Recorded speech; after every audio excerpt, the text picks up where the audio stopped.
Монголоо нэхэж үе Монгол. Оюундаг алтай нь төлөөл. Улсын хурлын сонгуулийн Говьт аймгийн 11-р тойрог нэр дэвшигч Баасангийн 8 чимдийн төлөө саналаа өгцгөөе. Өнөөдөр Монголын төр хүчтэй байх тийм шаардлагатай байна. Тэр одоо хязээ хүчтэй байдгүй гэхээр нэгдүгээр ард түмнийхээ итгэлийг хүлээсэн төр хүчтэй байдаг. Хоёрдугаарт бол хуулийг дээдлэн чандан сахиж биелүүлдэг төр хүчтэй байдаг. Тэгэхээр өнөөдрийн Монголын төрд бол Монголын ард түмний итгэл солирсон байна. Сүүлийн 25 жилийн дотор бол манай улсад ажиллаж байгаа нам бол одоо ихтэй төлөвшөж чадсангүй үзэл онол бодлогын хувьд ч боловсон хүчний хувьд ч зохион байгуулалтын хувьд ч төлөвшөж чадсангүй. Тэгэхээр 25 жилийн одоо өнгөрсөн үеийн байдлыг бол би энэ дэлгэрэнгүй ярих шаардлагагүй. Ер нь ард түмнийхээ итгэл найдварыг алдсан сул ийм төр бий болчихлоо.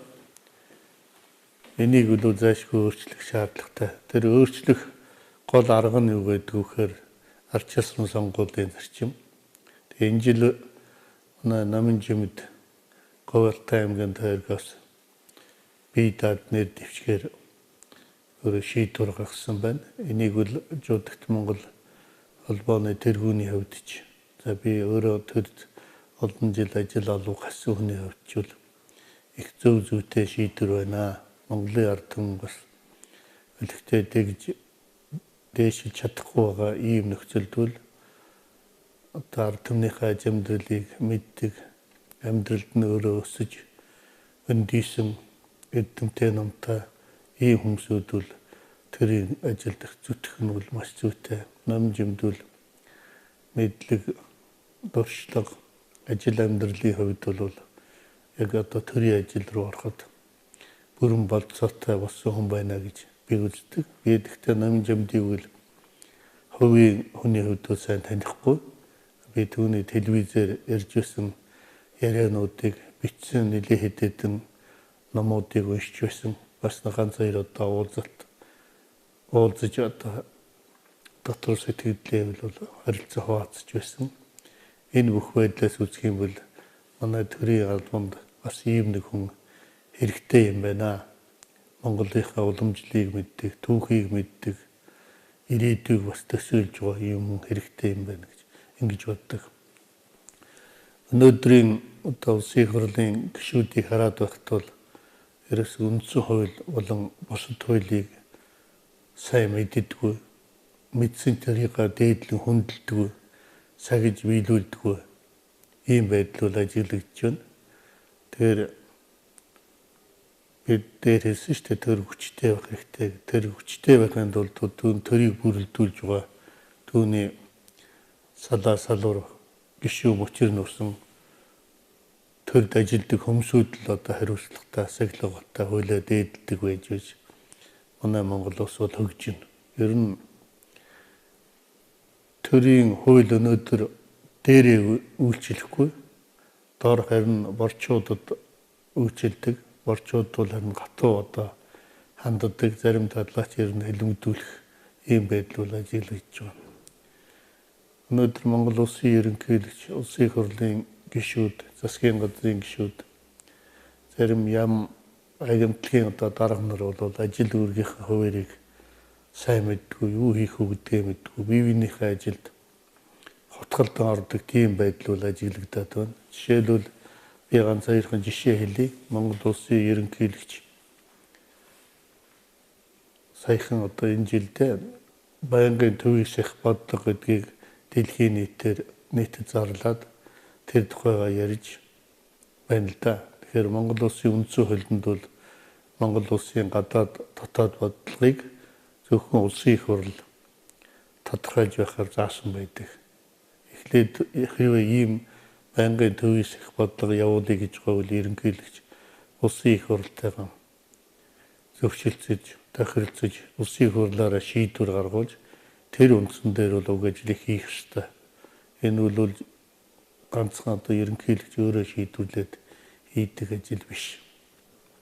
Өөрөөр хэлбэл үндсэн хуулийн тодорхой заалтыг зөрчиж байна гэсэн үг. Энэ чухам санаатай зөрчиж байгаа юм уу? Эсвэл мэдэхгүйгээсээ зөрчиж байгаа юм уу? Би тэрийг бол мэдэхгүй байна. Хоёрдугаар улсын их хурлын талаар хэлье. Улсын их хурл бол ер нь хууль тогтоогч байгууллага шүү дээ. Тэгээд тэр хуулийг тогтоогоод уг хууль маань одоо биелж гэнэ үгүй юу гэдэгт засгийн газрын үйл ажиллагаанд хяналт тавьдаг гол үүрэг нь ийм үүрэгтэй. Гэтэл бол одоо үндсэн хуулинд хууль бусаар өөрчлөлт оруулчихад тэгээд улсын их хурлын зарим гишүүд нь засгийн газрын гишүүд ихэнх нь болоо суучсан. Ийм учраас бол улсын их хурл засгийн газрынхаа үйл ажиллагаанд хяналт тавьж чадхаа байцсан байгаа юм. Одоогийн улсын их хурл бол өөрөөр хэлбэл хийх ажлынхаа үүргийг мэдэхгүй байна гэсэн үг л дээ. Энээс болоод бол энэ сүүлийн одоо 15-6 жил төрийн ажил бол ихээхэн самуурч байна.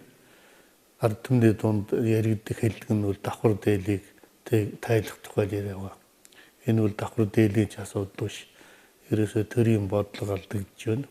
Хийх ажил үүргийн зааг хуваар алдагдж байна гэсэн үг. За би 3 дугаар засгийн газар дээр бас ганцхан жишээ хэлье. Жишээлбэл засгийн газар бол би дээр хэлсэн шүү дээ. Улсын их хурл ямар хууль тогтоо шийдвэр гаргана тэрнийг л биелүүлэх үүрэгтэй байгууллага. Гэтэл бол зарим одоо тохиолдолд засгийн газар нь улсын их хурлынхаа шийдвэрийг биелүүлэхгүй. Харин тэр гарсан хуулийг өөрчилж гадаадын үндэстэн дамсан корпорациудын захиалгаар хуульд өөрчлөлт оруулах тийм одоо шийдвэрийн төслийг их хурлд өргөн бариад тэгээ хууль бус одоо гэрээ хэлцээрүүдийг баталдаг. Энээс болоод бол томоохон гэрээ хэлцээрүүдийн үр дүн Монголын ард түмний эрх ашигт нийцэхгүй юм гэрээ хэлцээрүүд гарч байгаа. Энэ бүхнийг дүгнээд хэлэх юм бол ер нь манай хууль тогтоох, гүйцэтгэх, шүүх, засаглалын байгууллагууд өөр өөрсдийнхээ ажил үүргийг мэдэхгүй байна. Манай төрийн түшээдийн үндсэн хуулийн болон хууль эрхийн мэдлэг түүнийг сахин биелүүлэх чадвар сул байгааг бол харуулж байгаа. Тэгээ энэ дутагдлыг яаж ярилцах вэ гэхээр алчилсан сонгуулиар шилдэг тэргүүний хөмсгүүдээр сонгох журмаар гаргана. Би бол энэ 16 оны сонгуульд Монголын залуучууд сонгуулийн ажилд өргөн оролцоосаа гэж бодож байна. Хуучин сонгуулиуд бол яадаг вэ гэхээр Монгол Ардын нам, Арчис нам, Монголын хувьсгалт намын одоо ахмад гишүүд идэвхтэй оролцоо санал өгчдөг. Залуучууд нь санал өгдөггүй. Тэгээд нөгөө саналын ихэнхийг тэр намын гишүүд оролцоо санал өгч байгаа учраас тэр намаас л нэр дэвсэн хүмүүсүүд сонгогдохоос биш. Бие даасан хүмүүсүүд бол сонгогдохгүй магадлал их өндөр байдаг. Гэхдээ бие даасан тааж нэрээ дэвшүүл сонгогдсон хүмүүсүүд улс оронд ямар чухал үүрэгтэй байдгийм бэ гэдгийг би Говьалтай аймгийн онцгой жишээн дээр хэлье. Жишээлбэл Ардын хурлын депутат, улсын баг хурлын гишүүн, улсын их хурлын гишүүн 108 гэж хүн байсан. Тэр хүн бол Монгол Ардын хувьсгалт нам нэрийг дэвшүүлэхгүй болохоор өөрөө бие дагаад тэндээс улсын их хурлын гишүүнээр сонгогдоод ажиллаж байсан. Би тэр үед бол улсын их хурлын дэд даргаар ажиллаж байсан. Тэгэхээр 108 бол 1992-оос 96 онд улсын их хурлаас батлан гаргасан тэр хуулийг тогтооход бол маш чухал үүрэгтэй жинтийн хувь нэмэр оруулж байсан ийм гишүүний нэг байдаг юм аа. Тэгэхээр 2016 онд Говьалтайчууд энэ намын жимдийг одоо дэмжиж улсын их хурлын гишүүн болгохлоор бүгд одоо санал сэтгэл нэгдэж ажиллах юм бол Монголын төрийг төвхнүүлэхэд Говьалтайчуудын аж амьдралыг дээшлүүлэхэд их чухал хувь нэмэр болно гэдгийг ойлгох хэрэгтэй байна. Ер нь бол одоо энэ намуудын нэр дэвшүүлсэн байдлаас үзэх юм бол нөгөө л нэг хэдэн нэр дэвшээд ард түмний эрх ашигын төлөө олигтой ажиллаагүй, олигтой одоо хууль боловсруулж гаргаагүй тийм хүмүүсүүд одоо нэр дэвшсэн байна л да. Энэ бол буруу юм. Гэхдээ энэ ард түмний буруу биш. тэрэн дээр намуудын буруул гэж одоо би үзэж байгаа юм. Энэ улсын их хурлын гишүүд энэ хариуцлагагүй байвал энэ төрд ямар их хор хохиролтой байдгийг би эцэст нь ганцхан жишээ хэлье гэж ингэж бодож байна. Жишээлбэл мандатын тоог одоо саяхан хуваарлж байна. Тэр нийслэлийн мандатын тоог нэмж аймагуудаас бол хасаж байна. Жишээлбэл одоо Говьалтай аймгийн нэг тойргийг гасчлаа. Сүхбаатар аймгийн Булганы их хэмжээлгээ тойргийг гасч байна. Арчилсан намынхан бол ер нь арчилсан нам санд өгдөггүй тийм хүмүүсийнхаа тийм аймгийнхаа дөрн мандатын тоог би хасчих уу гэж ингэж хардаж байгаа. Хоёрдугаарт би дээр хэлсэн улсын их хурл гэдэг нь хууль тогтоогч байгууллага. Тэр үл Говьалтайгаа сонгогдно, Сүхбаатараа сонгогдно. Монгол улсын нийтлэг эрх хишгийн төлөө тэр бодлогыг тавих ёстой. Тэрнээс биш ганцхан тэр тойрог дээр ажиллах ёстой юм бишээ. Тэгэхээр нийслэлийн одоо гишүүдийн тоог нэмэгдэх чинь Монгол улс ямар ганцхан Улаанбаатар улс болох вэ? 76 хүн чинь Монголын төлөө эхлээд дуурдаг, ажилдаг байдаг болохоос биш өөрийнхөө сонгогдсон тойргийн төлөө эхний эзэнд ажилдаг хүн биш шүү дээ. Тийм учраас би Говьалтайчуудаа намын жимдийг дэмжиж ажиллаач. Улсын их хурлын гишүүн болох энэ та нарын одоо энэ оруулж байгаа хууль нэмэгч нь бол түүхэн чухал ачаал өгдөлтэй шүү. Тэр мөнгө төгрөг, бетон, сав, элдв хангай юм эд хөрөнгөд тараад хүнд тэрч байтгаа одоо бүр битгий өгөөрэй. За би Баасангийн номын чимэд төвөг сайн мэдэхгүй. Говьалтайгаас олон сайхан найзууд байдаг ч гэсэн тэдний тоонд өнөөдрийн хүртэл надтай танилцж одооноос л бие биенийгээ харж хэн хэмбэ гэдгийг тань мэдэрч эхэллээ. Номын жимэд маань энэ 16 оны сонгуульд биедээ нэр дэвшиж Алтай нутагтаа явахаар шийдээд байгаа юм байна. Тэгэлэр номын чимэд гэж хэмбэ гэдгийг би олон сайхан ном, олон сайхан нийтлэлээс нь уншиж энэ хүү Монгол төрд хэрэгтэй юм байна. Монголын ард түмэнд хэрэгтэй хүн байна шүү. Энийн оюуны чадвах дэндүү өндөр юм байна гэдгийг би мэдэрсэ. Сүүлийн үед гарсан номуудыг нь ээлж дараалан уншиж дуусаж байна. Энэ хүүг Алтай нутагт биедээ нэр дэвшихэд Жудагт Монгол хөтөлбөрийн ахмадууд бид туйлын их баяртай байгаа. Яагаад гэвэл төрд өөрийнхөө хувийн эрх ашигын үүднээс биш нийгмийн нийтийн төлөөгөө гэсэн ийм сайхан хөө төрж байгаад Алтай нутгийнхандаа баярлаж байна. Ер нь Говьалтайчууд бол хэдийний тэмцэгчд олон үеийн сайн сэхэтнүүдийг төрүүлсэн ийм уламжилтай нутгаа. Тэдэн дундаас цойлон гарна гэдэг бол маш хүнд асуудал байдیں۔ Тэгвэл одон чимэд өнөөдөр өөрийнхөө номын чимэд өнөөдөр өөрийнхөө одоо нийтлэлүүдээр зөвхөн Алтай нутгийнхын дундаасаа биш Монголын шилдэг сэхэтнүүдийн дундаас аргагүй эрхэнд цойлон гарч байна. Би энэ хүүг 5 жил мал дээр малчин болж явсан юм гэд дуулсан. Хөдөөний амьдрал, жирийн амьдралыг бүрэн мэдэрсэн хүүхэд өөрөө энэ мал аж ахуй дээр ажиллана гэдэг бол Монгол хүн шүү би гэдгийг юуны урд малын захад зогсож байж хүн сурд юм аа. Тэгвэл номын чимэд үнэхээр малчин хөө болж тэр сайхан уюуныхаа потенциалыг нэмэх чадвараа олж авах энэ сайхан бүхнийг тухайн үедээ тэр малчны готонд илгээлтийн эзэн болоо зогсож байхдаа эзэмсэн юм байна.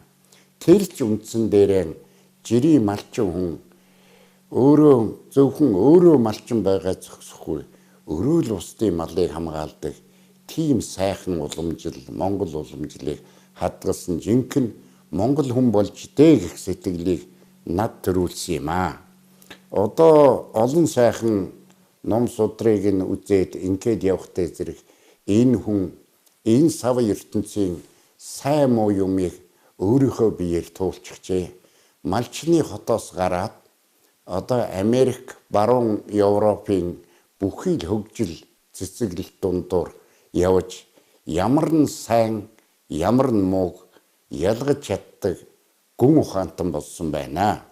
Нэг үгээр хэлбэл өнөөдөр профессор Цолын олж авч чадаагүй ч гэлээ гэсэн өөрийнх нь өгүүлснээр их арш болсон илэрхий байна. Их арш гэдэг энэ нэрийг олж авахын тулд хүн бүтээлтэй байх ёстой юм аа.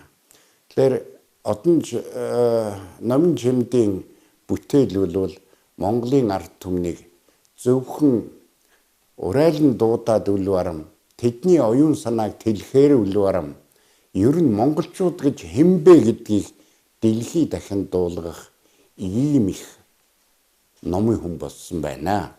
Тийм учраас би говь алтайчуудаа та бүгдээ энэ нам улс төр гэдэг нь бишээ. Монгол төрийг тогтоох чухал эрен үе одоо тулаад байна. Тийм учраас номтой хүн, сэтгэлтэй хүн, Монголоо гэсэн чин үнэнч ийм иргэн Монголын төрд ажиллах ёстой. Тэр талаас нь энэ хүнийг шинжиж үзээд үнэхээр одоо хувь хүний хувьд, оюун санааны хувьд зөвхөн алтайчуудаараа үлвэрм Монголын төрд хэрэгтэй хүн байна гэдгийг би ялгаж салгаж харлаа. Тийм учраас Зудагт Монголын ахмадууд бид одоо ийм сайхан залуучуудаа, ийм сайхан номтой хүнээ Монголын хөгжлийг ирээдүйг бүтэн цэгэн чадах ийм эрдэмт номтой хүмүүсүүд минь гараасай гэж хүсэн хүлээсний нэг нь яа харахгүй номын чимэд мөн байна. За ингээ би Алтай нутгийнхандаа дараах үгээр хэлье гэж бодож байна.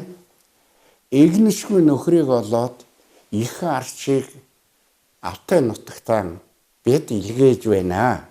Хэдийгээр өөрийнх нь унган нутагч гэсэн энэ хүн Монгол төрд хэрэгтэй учраас бид илгээхээр үл барам сонгоод ирүүлээч Монголын төр ийм сэхэтнэр дутаж байна гэдгийг Алтай нутгийнхандаа сануулъя. За ингээд энэ эрхмээс та бүхэн үндэсний эв нэгдэл гэж юу юм бэ?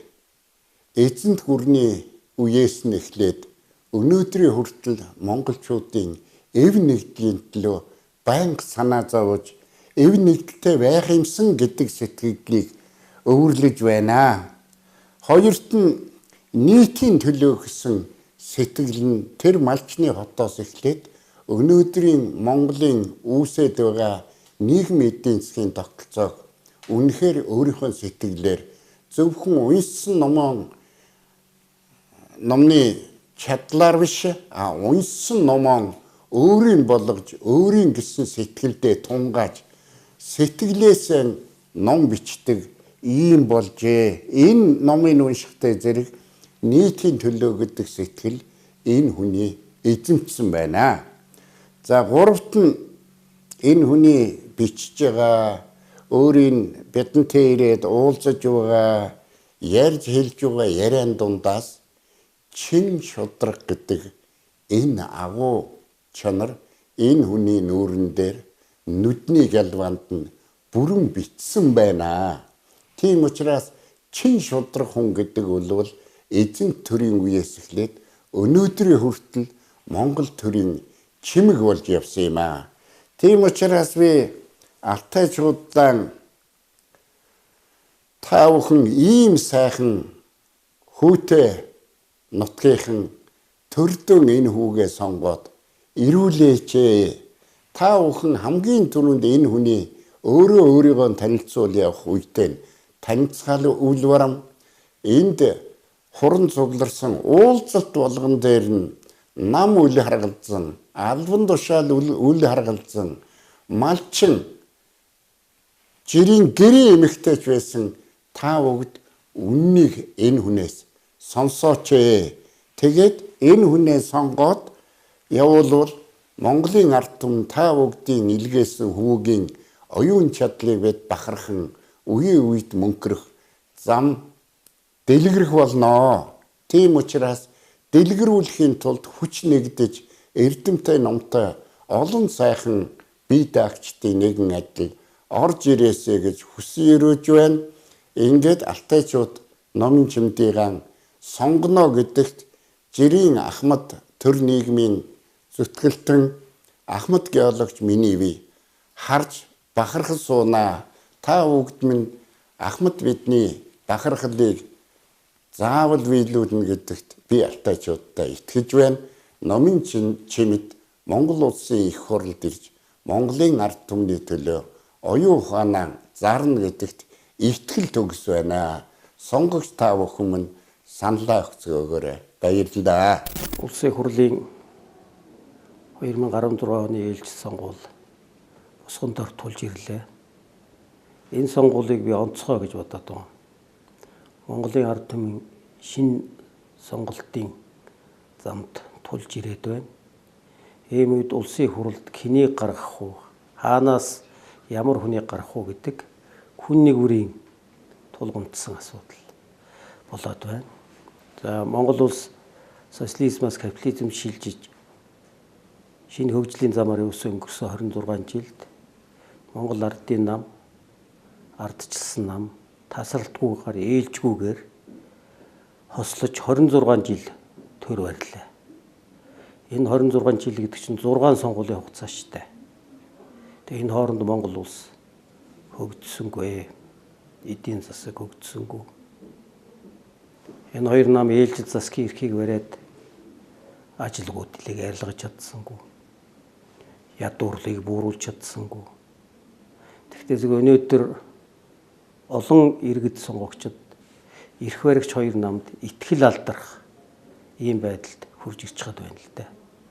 Ийм үед бол Монголын ард түмэн мэрэгэн ухаантай учраас ямар сонголт хийхээ хинээрч хэлүүлдэггүй мэдэж байгаа хаа гэж би бодож байна.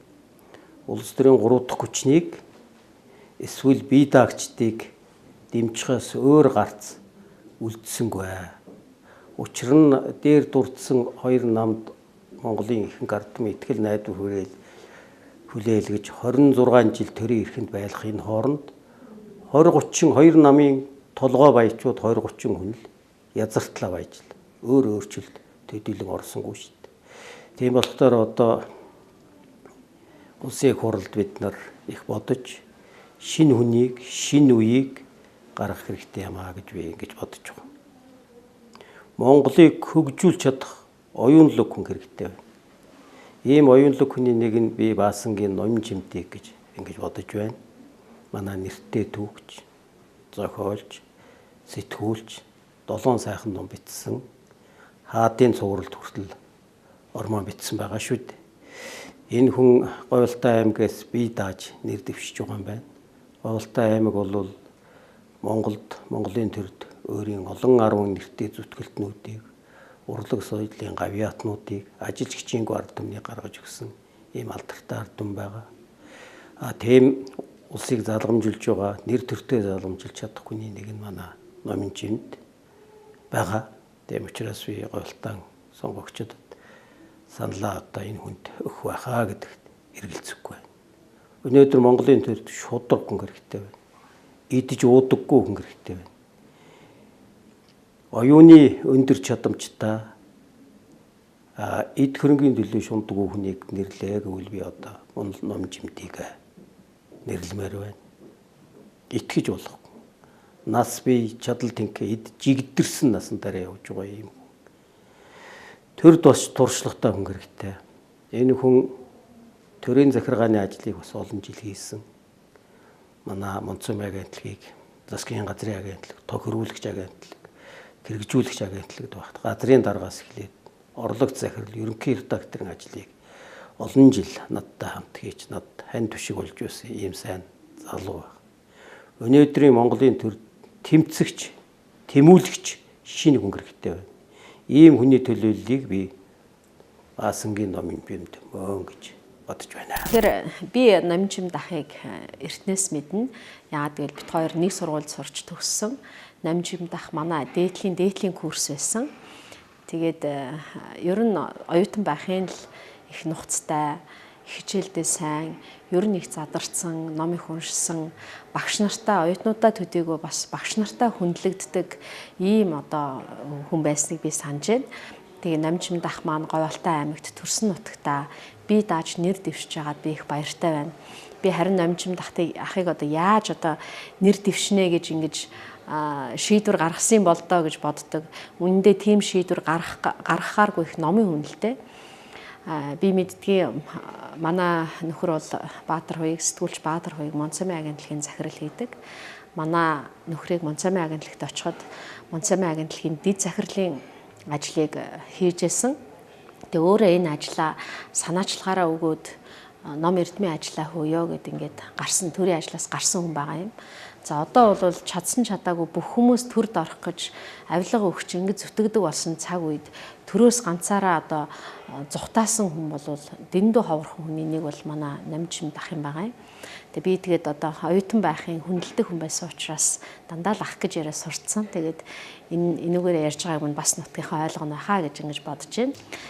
Номжим дах маань Америк нэгдсэн улсад Колумби их сургуулийг төгссөн, Америктаас олон жил болсон. Тэгтээ бусдаас ялгаатай нь Монголоо мэдээд, өөрийгөө мэдээд, Монголоо таниад маш их юм уншиж Монгол хүн гэж хинбэ, би хинбэ гэдгээ танин мэдчихэд гадаад ертөнцид очиж суралцсан. Энэ суурин дээр суралцсан хүн бол улам л одоо тэр суураа батжуулж, бэхжүүлдэг юмаа гэдгийг бол Номжим дахаас их тод харж болно. Түүнээс биш нэг 17, 8-тай, 15, 6-тай ч юм уу эсвэл дөнгөж 20 гарсан хүүхэд Америкт очиж сурахаараа нэг Монгол соёлоо үгүйсгээд, эх орноо үгүйсгээд Америк соёл нөгөө барууны соёлд их автчаад, уусчаад тэгээ өөрийгөө их соёлжчлоо, боловсрчлоо, монголчууд их бүдүүлэг байна гэдэг ингээ гайхаад ирдэг. Номжим дах харин үүний эсрэгээр. Тэгэхээр би Номжим дахыг харчаад бол гарцаагүй тэр монгол хүн гэдэг суурийг бэлтжээж, Монголын үүх түүхийг бэлтжээж, хүнийг өөрийг нь эхлээд монгол хүн болгочоод тэгээд дараа нь одоо гадагшаа явуулж сурах ёстой байна. Тэр хүн л жинхэнэ Монголд хэрэгтэй хүн болдог. Тэр хүн л жинхэнэ боловсралтай хүн болдгийм байна гэдгийг Номжим дахаас бас олж хардгаа. Тэгээд нэг англиар сайн ярьдаг, акцентгүй ярьдаг болсныгоо эсвэл юу гэдгийг одоо янз бүрийн хоолыг янз бүрээр идэж сурсныгаа ч юм уу их соёлтой, боловсралтай хүн болчлоо гэж манайхаа хиндүрдэг. Жинхэнэ боловсралтай хүн болвол монголоо мэддэг, гадныхныг очиод судалж мэдээд Монголтойгоо харьцуулаад ертөнцийг таньж мэддэг. Тэр тусмаа одоо тэгэх тусмаа эх орноо өөрийгөө монголчуудаа хайрладаг яг юм Номжим дах шиг хүнийг л жинхэнэ боловсрсан хүн гэж хэлнэ гэж би боддөг юм аа. Тэгэхээр тусгаар тогтнол эв нэгдлийн нам, Монголын ногоо намын тусгаар тогтнол эв нэгдэл эсэл Говьалтай аймагт бие дааж нэр дэвшиж байгаа Баасангийн Номжимдийг дэмжиж ажиллаж байгаа.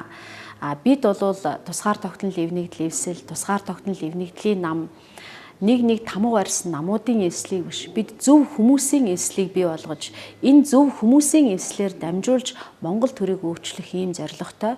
Бидний эслийн нэг гишүүн бол яа харахгүй Номжим дах гэж ингэж би боддгийм. Тийм учраас эрхэм та бүхнээсээ хичээнгүйлэн хүсгэд энэ 26 жил Монголын төрийг замнасан алдаа оноо, буруу зүйлийг нь засахад, оноог нь улам батжуулж цаашаа явхад жинхэнэ боловсралтай, жинхэнэ зөв хүн бол Монголын төрд гарцаагүй өгүүлэгдэж байна, гарцаагүй хэрэгтэй байна. Тийм учраас хэдийгээр манай намын гишүүн биш ч гэсэн бид бол гарцаагүй нэг үзэл бодолтой, нэг итгэл үнэмшилтэй, нэг зөв чиг рүү явж байгаа ийм хүмүүс учраас та бүхэн маань Баасангийн Номжимдийг дэмжиж өгнө гэж ингэж хүсэх байна. Улсын их хурлд яг одоо цөөдөх үе, ганцаардах үе бишгүй олон байдаг. Би олон асуудал дээр ганцаардж байла. Ноён уулаа авч үлдэхэд, ноён уулаа авч үлдэх энэ үүх түүхээ хамгаалж үлдэхэд, хүннөөс үнэгүй үе үүх түүхийг аварч үлдэхэд маш том хань болж ирсэн хүний нэг бол Баасангийн Номжим дах маань. Фэйсбүүкээр, сошиал ертөнцөөр дэмжлэгээ илэрхийлж маш сайхан түүхэн өгүүлбэрүүдийг бичиж олон түмнийг синхруулах ийм үйлсэд бол маш том хувь нэмэр оруулж ирсэн. Одоо яг уу гаднаас одоо дэмжижсэн тэр дэмжлэг нь багтаагүй л дээ. Гэхдээ шийдвэр гаргахад үнэхээр одоо хажууд байсан бол гадаа биш, фэйсбүүк биш, тэр чуулганы танхимд байсан бол ямар их хэрэгтэй байвдаа гэж ингэж боддог. Тийм учраас та бүхэн маань хань болгож зөв хүмүүсийг олон болгохын тулд, зөв шийдвэр дандаа гаргадаг болгохын тулд зөв хүмүүсийг л дэмжих ёстой. Тэр зөв хүмүүсийн нэг бол Баасангийн Номин Чимэд гэдгийг би одоо батлан хэлж чадах байна. Тэгээд говь алтайчуудынхаа мэрэгэн оюун ухаалаг сонголтод найдаж байна. Та бүхэндээ амжилт хүсье.